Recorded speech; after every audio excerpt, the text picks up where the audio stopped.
You've lived a great life and done well for yourself. But what mark will you leave on the world? How will you inspire future generations? Stan Miller and Katie Beth Hand have helped thousands of people answer exactly those questions. If you've ever wondered, what will be my legacy? You're in the right place.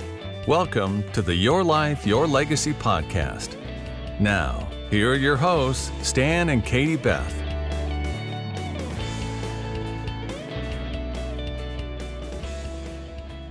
Welcome back to the Your Life, Your Legacy podcast with your hosts, Stan Miller and Katie Beth Hand.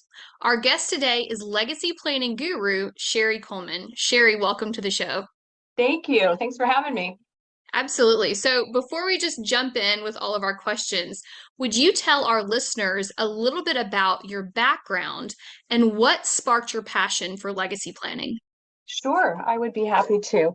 There's a couple of things I think that sparked my personal interest in this. And one of them is that I was the very lucky recipient of a family history book that my mom's family put together and published, actually self-published in 1929.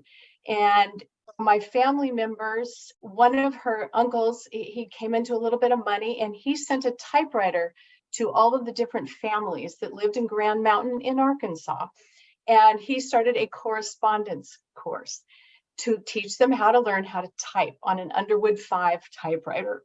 And the assignments were to write family histories, poems, just things about where they came from. There were love stories in there, genealogy, and all of that. And I am the lucky recipient of this little book that is one of my most treasured possessions. I wrote an article saying if my house was on fire, which it came close to being a couple of years ago, this would be what I would grab, and I did. It's just precious. It's full of wisdom. It tells me who I am, where I came from, tells me what was important to my family.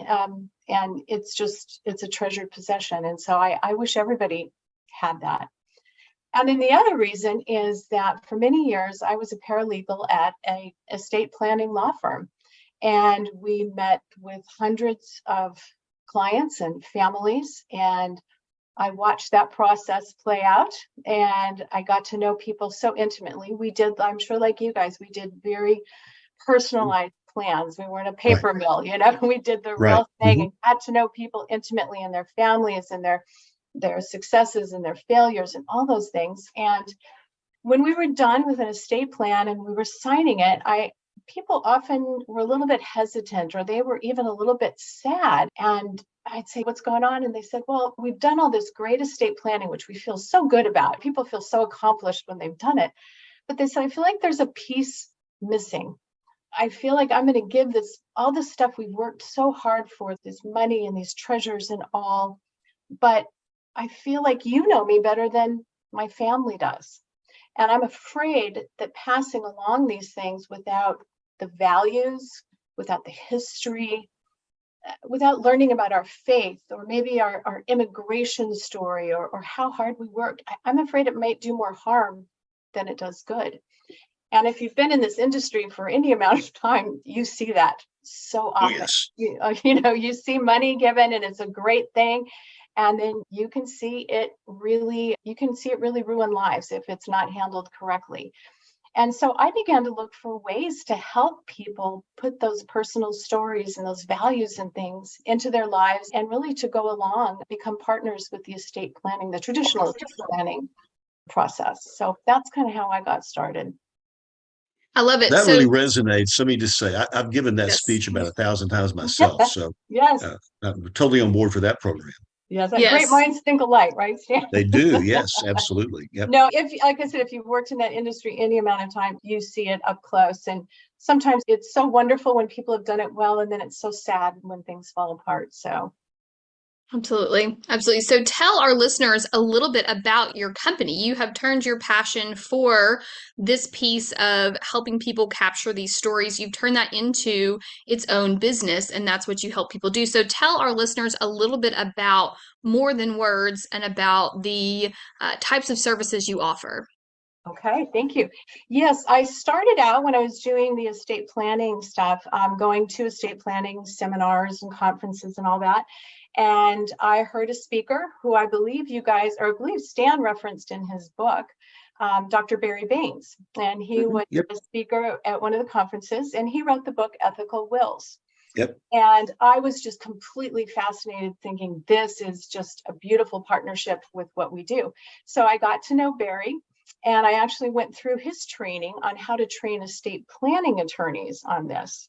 And then years later, Barry started a company with Tracy Ward called Living Wisely. And they became a training and certification company, training instructors all over on how to guide people through different legacy pathways. So they do the ethical will or legacy letter. They also do something called life reflection stories, and which are short stories where you can pass along a nugget of wisdom that you have learned. They're just wonderful. And then another one is the Making a Difference plan. And I love this, especially when you have estate planning clients. It's really helping people focus on what is most important to them in the areas of generosity and help them figure that out. Where can they make the greatest impact and what really touches their heart? Because I have found, I'm sure you guys have too, that sometimes the area in which we've had the most pain or the most challenges can be the area where we can also have the biggest impact. And so we go through kind of people's things and we help them figure out where they want to make that impact. And then we help them figure out, how do you bring your family along? How do you encourage generational generosity? And we come up with a plan for that. So that is those things are part of what I do. And I love doing those things. The other thing that I found, and I think it was in 2010, I became a certified instructor with guided autobiography. We call it GAB for short. And GAB is a process that was developed by Dr. James Beeren, who was a pioneer in gerontology. Matter of fact, he started the USC School of Gerontology. And his life was dedicated to researching healthy aging and living fully and wisely. And of course, as we all know now by all the research, it has to do with connection, right? That kind of thing really has to do with connection. And so his research led him to develop this process called guided autobiography, wherein he would bring groups of people together, very diverse groups of people together, and he would lead them through a process of reflecting, writing, and sharing their life stories, not chronologically, but in themes and major life themes that tend to run through everyone's life. So I describe it when people are taking this course or they're learning about it, I describe it like this. The Greeks had two gods of time.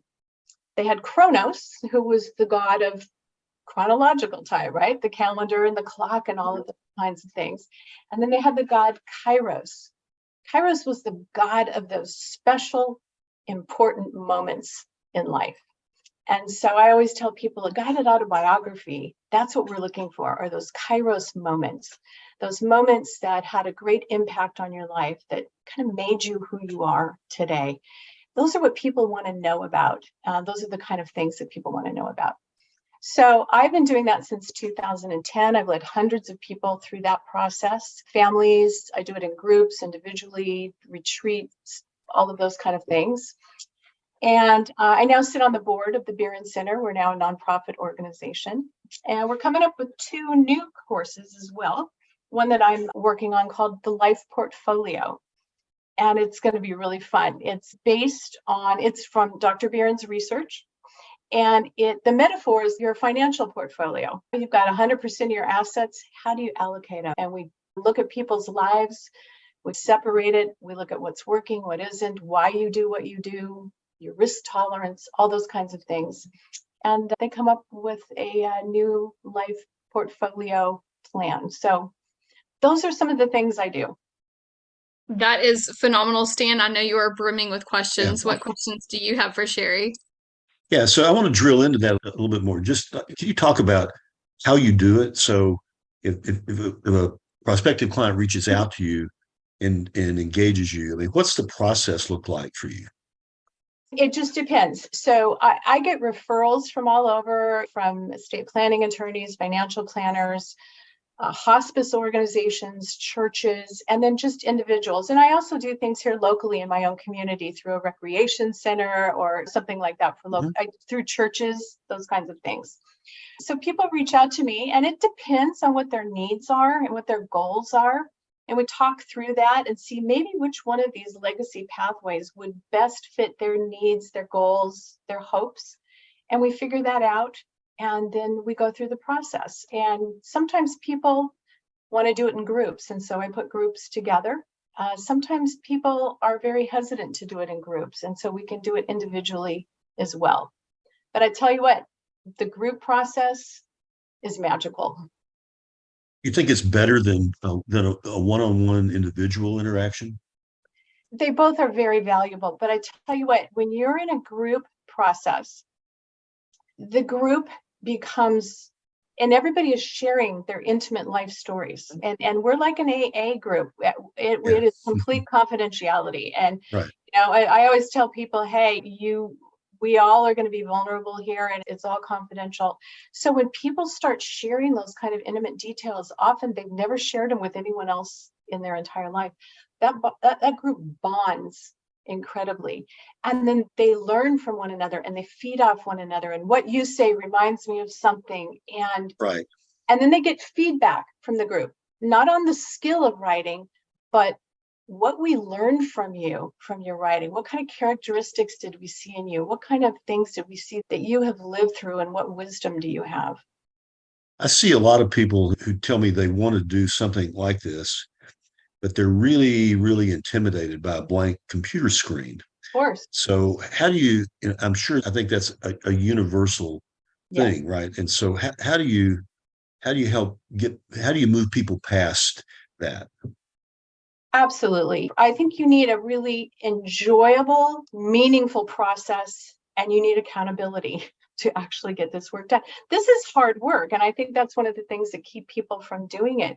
Articulating your values and really what is in your heart, that takes time, and it takes some work.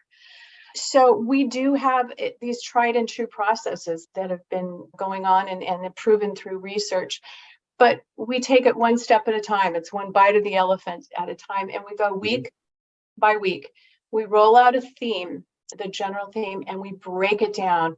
We have memory evoking exercises. We have creative exercises to tap into that right side of the brain. We use music and poetry. We use TED Talks, all kinds of things to really help people get in the flow of the theme for that week. And then what we do is we send them home to do a little homework, and their assignment in guided autobiography, that's what I'm talking about here, is to write 2 pages a week and bring it back. We don't want any more than 1,000 words.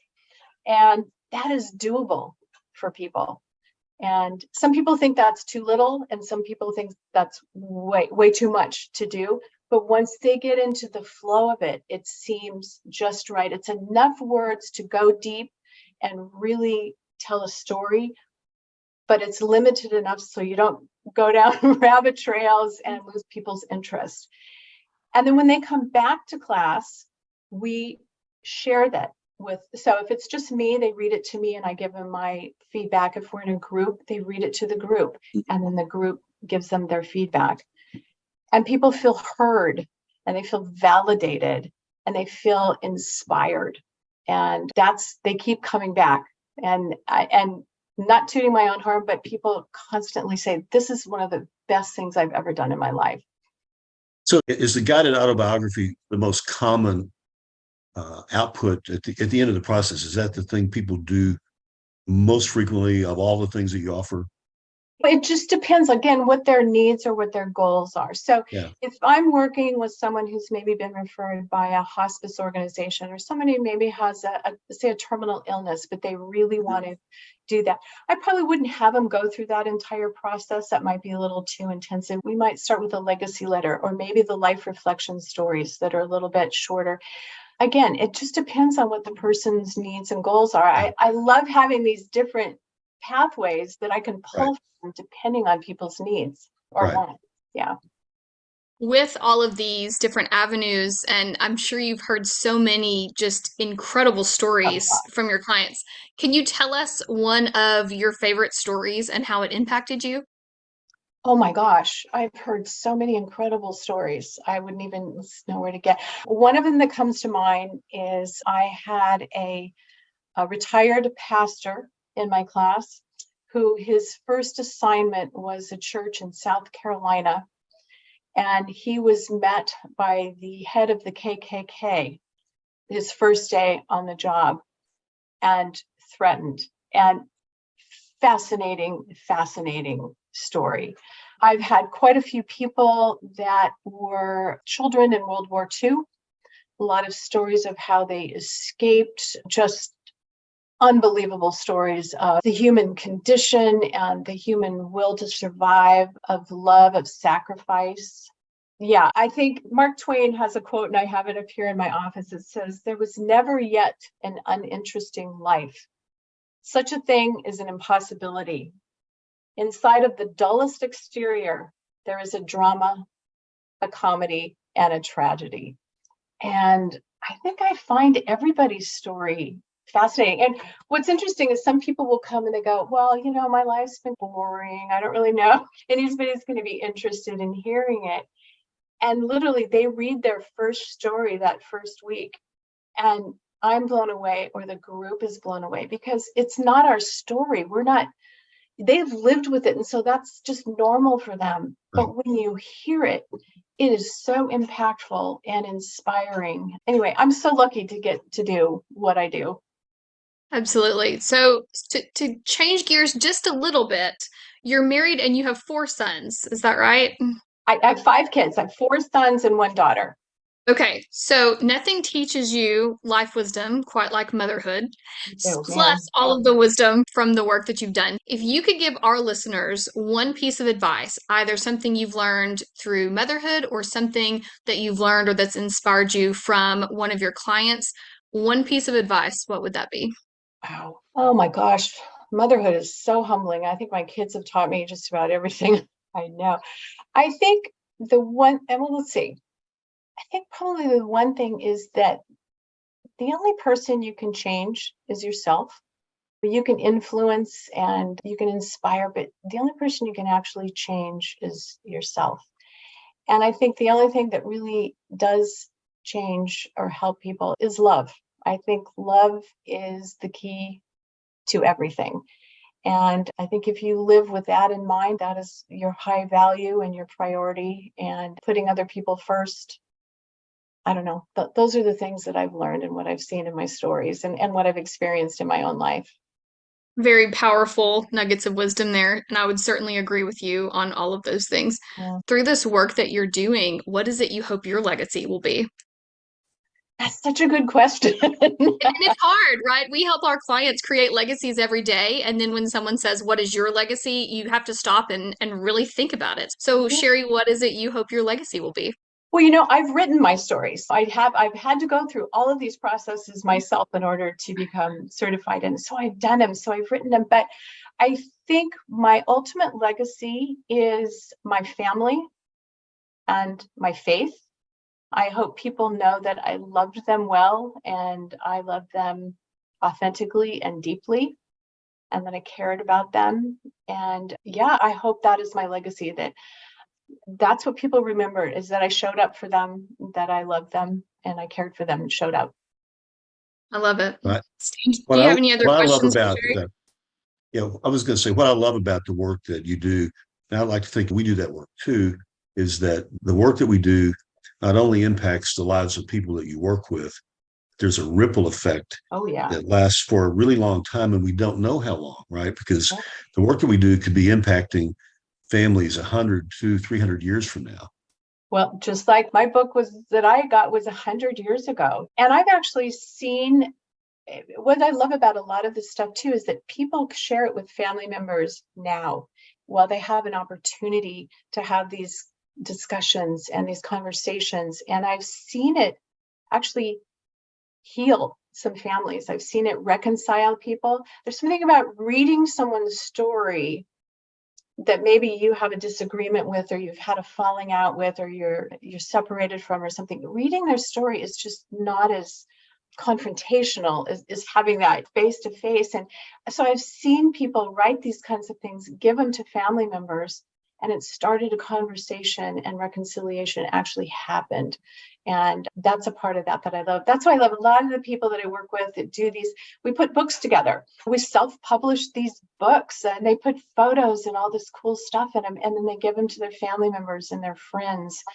And they're wonderful. We have book signing parties. These people are when you've done this, you feel pretty accomplished. It's a big deal. You've written a book, you've written about that, and you've done something really good for your family. And people are very excited and proud of that. And so I love the connection that makes even now in the present.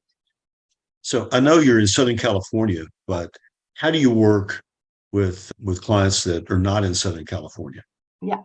Well, thank goodness for Zoom, right? I mean, I do a lot of my training and a lot of my stuff on Zoom. Matter of fact, I now train guided autobiography instructors through the Barron Center all throughout the world. So we have 650 instructors in 33 countries. So I'm literally training people in Kuwait and in Australia and all over the world. So this kind of technology makes it possible. And it's surprisingly intimate. You would think, oh gosh, it seems a little cold and whatever, but it surprisingly works. And it's a great platform. So you can make a big impact and never leave home. Yeah.